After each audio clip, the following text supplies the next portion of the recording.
किती खर्च केलाय, काय करायचं शेतकऱ्यांनी? हा बघा काय गा, खर्च लय झालाय. काय कष्ट काय चुकलं का? खुरपान औषध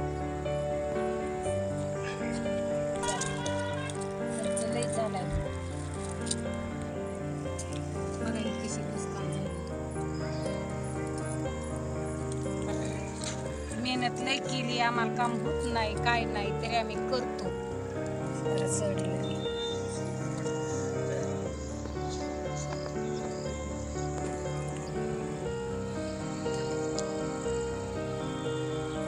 दिसत नाही मला. आधी पाय अपंग झालाय, लंगडी झाली. काय देता येत असेल तेवढी मदत तुम्ही केलीच पाहिजे. हो का, एवढीच विनंती आहे. लालाबाई लाल तंबाटा हो का, त्याचा झाला चिखल. आता काय करायचं? होता हे एवढी माय बापांनो, तुम्ही आम्हाला मदत करा.